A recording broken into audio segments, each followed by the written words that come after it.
you.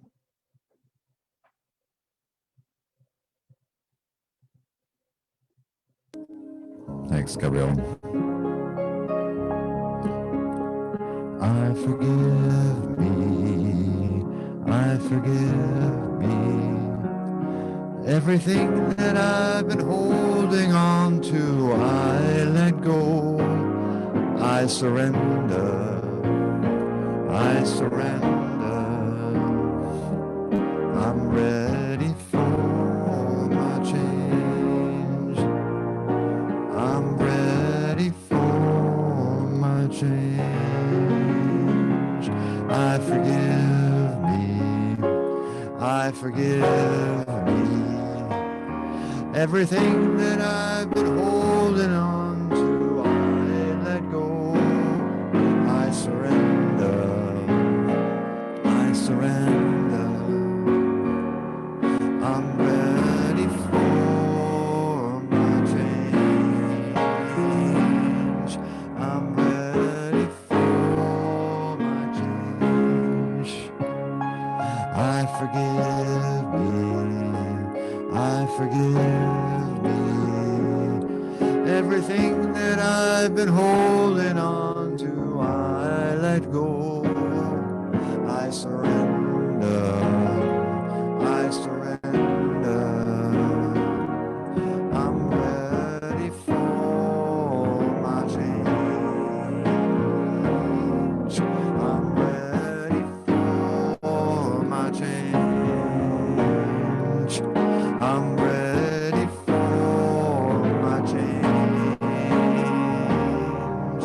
I'm ready for my change. And so it is. So it is. Thank you so much, John. That was beautiful. I love that one. Thanks. You're welcome. And thank you, Gabriella, for such a beautiful meditation and reading this morning. Good morning and welcome to San Francisco Center for Spiritual Living's joyful celebration of spirit, where all are welcome, accepted, and loved. My name is Reverend Lisa Hamilton, and I will be with you this morning while Reverend Muada is away on sabbatical for one more week. He's keeping all of us here at the center in his prayers and in his heart, and we look forward to his return next week on November 1st. So the theme for this morning's talk is Bridges That Last. And I have to admit, it took me a minute to become inspired by the theme for this morning. When I enrolled in ministerial school more than 10 years ago, I imagined that I would be taught all of the answers I needed to be inspiring and to bring peace and comfort in good times and in bad times. And, learn to be generally ministerial and spiritually and emotionally graceful. But instead, I got a degree in wrestling. I didn't learn all the answers. I learned how to find the ones that I need at the time that I need them. And most, if not all, the answers require me to dig deep, to do my own work, to unravel mysteries that won't ever be completely unraveled, to stop, to breathe, to do some yoga, to take a bath, to eat something, rinse, repeat. And oftentimes it requires me to wrestle passionately with a topic until I can surrender into it, into the truth of it, and come out in some sort of place of peace with it, at least for the moment. And if I'm fortunate, I might end up with a tiny bit of wisdom that I could share with somebody somewhere on this great, beautiful planet so that they won't have to wrestle and flop around on the floor quite as much as I had to get this lesson. So, bridges that last. Of course, the first literal bridge that I think of, the first thing that comes to mind, and you'll have to pardon background noise, it seems that the Queen Lola, my dog, decided to come in and drink some water. So anyway, the first bridge, the first literal bridge that I think of is the Golden Gate Bridge. It is not only a globally recognized landmark and an architectural work of art, it is my home. It is where I was born. I was born in San Francisco, and the Golden Gate Bridge is one of the doorways to my home, a beautiful portal to my heart, my city, my native soil. And that bridge has been there holding and connecting the piece of land that I started on this earth plane to the piece of land that I live on now. How amazing is that? Construction of the Golden Gate Bridge began on January 5, 1933, and the bridge opened on May 27, 1937. So it took over 4 years to complete and open this bridge, creating a way for cars and bicycles and pedestrians to traverse a 1+ mile long obstacle, which is the San Francisco Bay, the Pacific Ocean, between San Francisco and Marin County, going up all into the North Bay, South Bay, and beyond, right? So there's this really great article in interview it's on kalw.org, a local San Francisco based radio station, where, and this was a few years back, this is not a new article, it was a few years back, where a professor of structural engineering, Hassan Astana, discussed the question, what could collapse the Golden Gate Bridge? Because if we're talking about bridges that last, I want to know how this bridge is going to last. So what could collapse it? The Golden Gate Bridge is a special kind of bridge because it's a suspension bridge, and suspension bridges are beautiful. But they also have the advantage of flexibility, and they can be built high up over an obstacle, in this case water. And because the bridge is built high up over water, if there was a tsunami, it would have to create a wave moving at the speed of at least 25 miles an hour, and the wave would have to reach at least a height of 300 feet in order to take down that bridge. So the biggest earthquake-caused tsunami only reached 200 feet. The bridge is also flexible enough to withstand a substantial earthquake like the one we had back in 1989, which at the bridge was a magnitude of 6.9.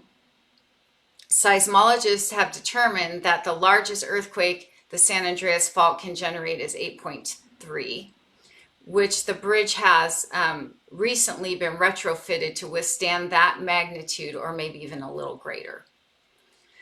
A couple years prior to the 1989 Loma Prieta earthquake in 1987, to celebrate the 50th anniversary of the bridge, 300,000 people crowded on the bridge, collapsing and flattening the natural curve shape that it has.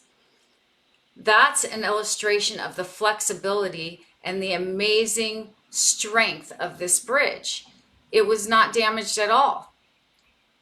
In fact, it would be very difficult or impossible to get enough people on that bridge to take it down. It would take 900,000 bodies, which is slightly more than the entire population of San Francisco, and they wouldn't be able to only stand by side by side. They would have to also have, you'd also have to have people on your shoulders. There'd be people, it takes, what does it say? It takes, for every square foot of bridge, it would take 1.5 bodies jammed in tight like sardines, and it'd have to take up not just the walking space, but the entire road that the cars go on in order to put enough bodies on there to take down the bridge. So this is all very interesting, but what does this have to do with the topic for today, right? We got a little bridge history, the Golden Gate Bridge, and what it has to do with today is bridges are fascinating and their symbolism is used in so many ways. And so when I think about our topic, bridges that last, I think about what we've been talking about all month, which is essentially how we connect and how we can do that with greater, more expanded consciousness. Let's think about the symbolism of the Golden Gate Bridge. It connects people and places by getting them over an obstacle. It's strong, beautiful, and flexible. It can weather a pretty strong storm. It took time to build. It didn't happen overnight. Like our spiritual foundation, our consciousness takes time to develop. I had a dream night before last. I dreamed that there was an earthquake and I was cautious but not scared. And I was, in the end, unharmed. And I was directing people to take the event seriously and show them where to take cover. I wasn't afraid because I was tuned into a higher frequency, spirit's frequency. There's no fear when you dial past the static and focus intently on the moment, listening to guidance, moving as spirit moves, being flexible, overcoming obstacles, weathering the storms like a bridge, a well-built, strong bridge. But nothing physical is indestructible. Everything that we see is temporary.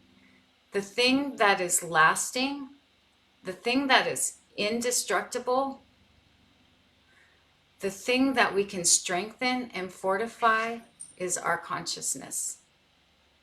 When I'm in my right mind, the mind of God, I have no fear. What people say, do, or believe doesn't scare or threaten me. They did not give me this life. They cannot take it away. I am an eternal cosmic citizen. I do not require this body in order to exist. I do, however, want to live this on this earth, in this life, in this body that I have, that I've been gifted with as a human being. And I do feel the full spectrum of emotions. I feel joy, I feel pain, I feel love and sadness. It feels messy sometimes. And that's the way life is, always full of surprises. So here we are, an entire globe of people, and we are messy together. We have perceived obstacles that divide us, where there are no bridges to connect us. We have trusts that have been broken, bridges that have been poorly built, some that have fallen down, bridges that were never built to support everyone, bridges that were built incorrectly to begin with. We have bridges that are weak and that need retrofitting and fortifying. And there is so much work to be done. And at the same time, we are experiencing earthquakes in the forms of viruses and collective shaking and waking up. Fires expressing our neglect of Mother Earth and our anger and our frustration for not being seen or heard. Hurricanes and tsunamis in the forms of deep emotions and grief that have been suppressed for the entire history of this country.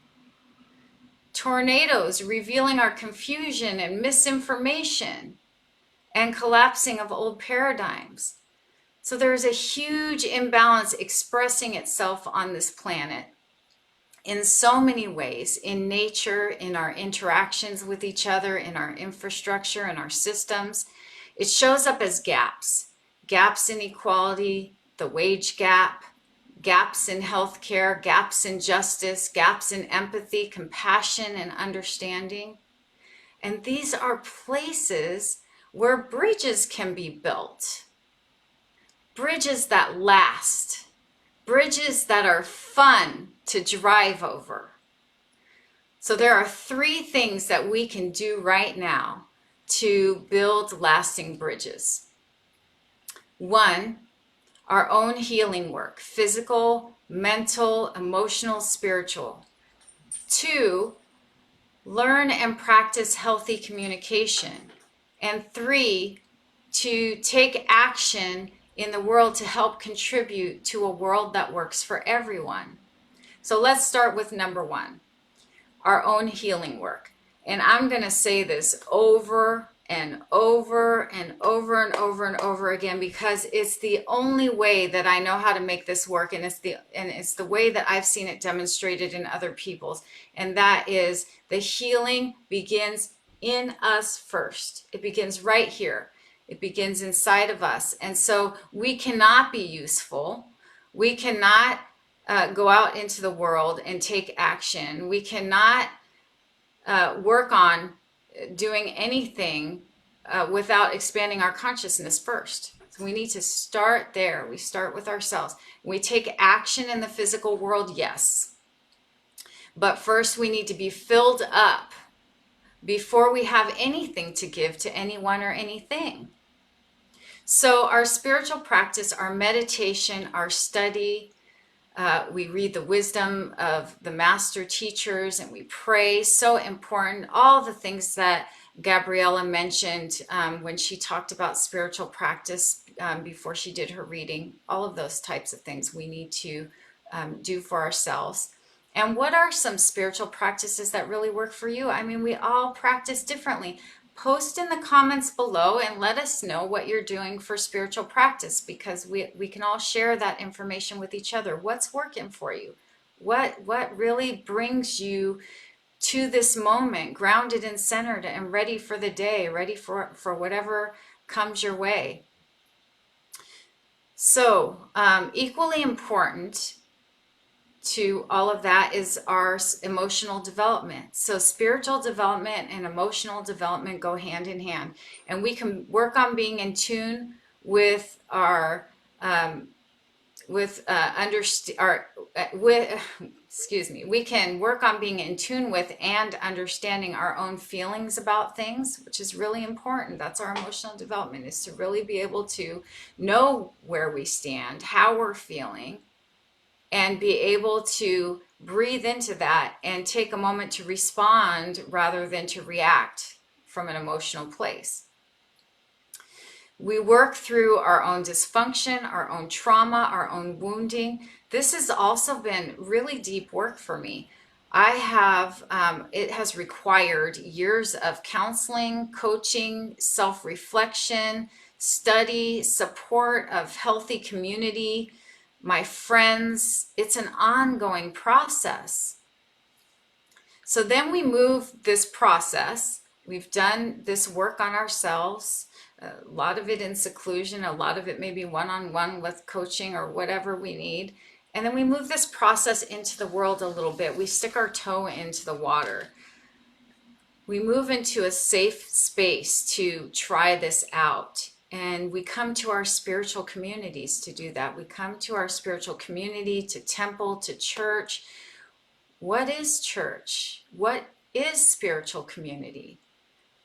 This is my definition of my kind of church or spiritual community. It's a place for people who have agreed upon a set of similar beliefs and values to gather, to be in community, to be welcomed, to be accepted. And sometimes we call this our spiritual family, our spiritual home. And right now our home is online. Our home is, we're doing this on Zoom. And today I apologize in advance for any glitches, because I'm doing the tech and the talk. So we're doing this online right now. We're doing a lot of Zoom and Facebook Live, and during this time of physical distancing. And I'm grateful that we have this technology. I'm grateful that we're able to still be in community. If you haven't joined us, we also do a really fun midweek recharge, another way to gather in community on Wednesday evenings at 7 p.m. John Steiner heads that up and does the music. We do some sing-alongs and some poetry, some reading, some pranayama and breathing, and then we have fellowship afterwards where we can catch up with each other. It's very intimate and beautiful and sweet. And if you are interested in the link for that, let me know in the comments below, and I'll post the link after the service today. So in our spiritual community here, we're here to learn and to grow and to heal and be inspired in close community in our spiritual family, like little sprouts, right? We're like little baby plants that sprouted when we come into this place. And we do this in cycles, right? It's not like we do all of our spiritual work and then we've arrived. Sometimes, we have little things that show up and we have to work on that sprout part of us, right? So we show up and we sprout our seeds in a safe environment, like a greenhouse, and we protect them from frost and from bugs, those biting, chewing bugs that will eat those little sprouts alive if they get the chance, because those sprouts are not strong enough yet. And the same thing happens to us when we go out into the world, right? And we encounter somebody who may be wounded and projecting stuff and spilling out their anger and things all over the place. And if we're a sprout, it might eat us up like the bugs. So what we need to do is we need to build ourselves up to a place where we can deal with that. We might want to avoid some of those situations for a while until we build ourselves up. Sometimes we need to be a redwood tree, right? A redwood tree to handle some of the hurt and the pain that's out there. And then we can really be supportive, right? We can be something that somebody can process around and then maybe hug on later, right? A big, beautiful redwood tree. And that's what we do for ourselves when we do our work. Or instead of being a little creek bridge, we can be like the Golden Gate Bridge. We can be a big bridge. We can help bridge, somebody's pain or somebody's misunderstanding. And sometimes we can just allow ourselves to be a little creek bridge. Maybe just support people or things in little ways, taking tiny little steps. And sometimes I need to do that. Sometimes I'm in no way close to the Golden Gate Bridge or being a redwood tree. So our goal is spiritual maturity, emotional maturity, because with all that, we learn to move from the internal work that it takes to be completely present and available in ourselves to being in our spiritual community, to then the work that we need to do out in the world.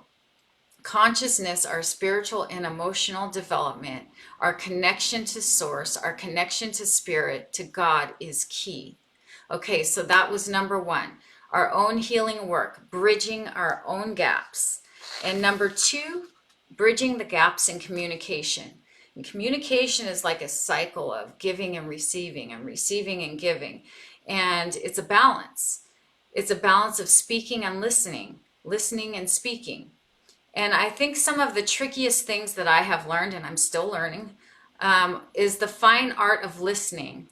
Listening alone is already a challenge, right? Just to be present and listen. But listening with no agenda other than to hear what the other person is saying and to connect with them on a deep level. It's a great skill when we can develop that in ourselves, where we can be fully present for someone and not being prepared to respond as we're listening to them speak, not preparing our response ahead of time before the person is done sharing. And I'm better at this when I'm rested and when I've done my spiritual practice. Not so good at it When I haven't been rested and I haven't done my spiritual practice, I can say, even today, I will not be very good at it without that kind of foundation. So another tricky thing with communication is to let go of the importance of what is being said and connect deeply with the person. Some people need to process out loud and it's messy and they say things they don't mean and they don't even they don't even know what they're feeling until it's out there, and then they can kind of play with it and change it up. So if we're judging every single word they're saying, or we're being fearful that something that they're saying could somehow impact our lives, whether we agree or disagree, then the real connection is lost. The real connection is lost. We shut them down. The trust is lost. The ability for that person to process through their stuff with you is lost. The bridge fell down. There's no connection. When I can be in a place where I allow everything that someone says to me, their perspective, to be interesting, when I can let go of what I think they should say or believe and instead become curious about how they think, and I ask them open-ended questions to dive deeper into what they're saying and sharing, and I search for common ground like a detective. I look for things that they're saying, some commonalities that I can connect with. Then I have a pretty good chance that we are going to get to a place of understanding. And as soon as I feel fearful or judgment, as soon as that comes up for me, something I do or say or my energy field shuts them down. And no bridge, no healing can happen from here. No bridge can be built from here. So there are so many great books that help us learn better communication. Do you have any favorites? Post in the comments below any favorites you have, any books on communication that have helped you become better at communicating. I'm always looking to work on that myself. And if you want recommendations, your community, all of the folks on Facebook, could possibly have a recommendation for you, and we will post back in the comments. Okay, so that was number one. And number two, work on ourselves first, work on our communication. And number three, taking action. So one of my teachers once told me, don't be so heavenly minded that you are no earthly good. We are humans and we live on this earth plane for a reason. We are not living in a cloud. We are not monks in a mountain cave somewhere. We are spiritual beings having a human experience. We treat and we move our feet. To treat is our form of affirmative prayer called spiritual mind treatment. It is a way for our consciousness to be in alignment with that which we expect to manifest. And we move our feet because action and active participation are required as a component of the manifesting the thing that we expect to experience. To put this plainly, our world needs our participation. Our world needs our help. So consciousness plus conscious action. That is what we are all about. I'm not going to tell you how to do this, only that we feel most alive and connected when we are actively participating in the world like this. We each need to look deep within our heart and ask ourselves the question, what is mine to do? In the Bible, James 2:14 through 17, it says, what good is it, my brothers and sisters and siblings, if someone says they have faith but do not have works? Can that faith save them? If a brother, sister, or sibling is poorly clothed and lacking in daily food, and one of you says to them, "Go in peace, be warmed and filled," without giving them the things they need for the body, what good is that? So also faith by itself, if it does not have works, is dead. Faith without works is dead. Treat and move your feet. We are here for a purpose. We are here to take care of each other. Jesus the Christ was enlightened. His consciousness was such that he could manifest pretty much anything that he desired. And he also taught us that we could do the same. I'm pretty sure I don't know anyone personally in this lifetime who could manifest like Jesus. He did not abandon his brothers, his sisters, his siblings. He did not say, as we used to say early on in this philosophy when I first joined, when we were more collectively spiritually immature, what is in your consciousness that created this mess for you right here? There was a time when religious scientists, when people from Centers for Spiritual Living would not come to church or to the center if they were sick or if they developed a disease of some sort, because that was what was in store for them. They would be met with this judgy interrogation. What is in your consciousness? Instead of compassion. Jesus taught by example. He could manifest anything. His consciousness was expanded, enlightened. But he also lived to serve people, to raise them up, to give them a voice, to an experience of peace, of a higher truth, of love. So at the same time that we are expanding in our consciousness and we are learning how to co-create the world that we want to experience, we are also meeting people where they are and serving them. Okay, so let's review what we just discussed. We talked about bridges that last. We are using the Golden Gate Bridge as a symbol, a beautiful, strong, flexible bridge. We discussed the purpose of bridges for connecting these gap spaces, for overcoming obstacles. We discussed that we are dealing what we are dealing with as people, as human beings, and the gaps that we know that we need to bridge, to retrofit, to fortify.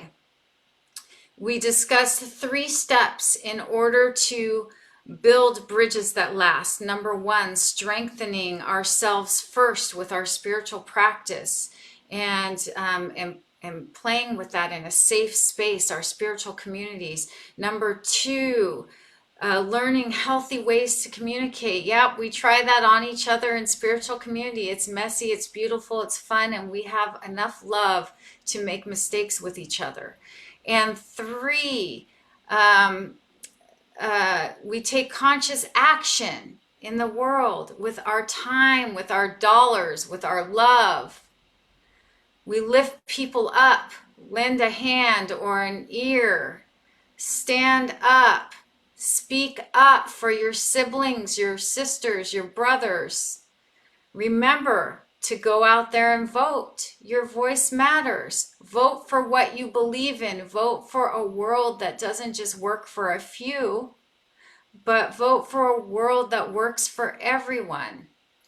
Vote all the way down the ticket.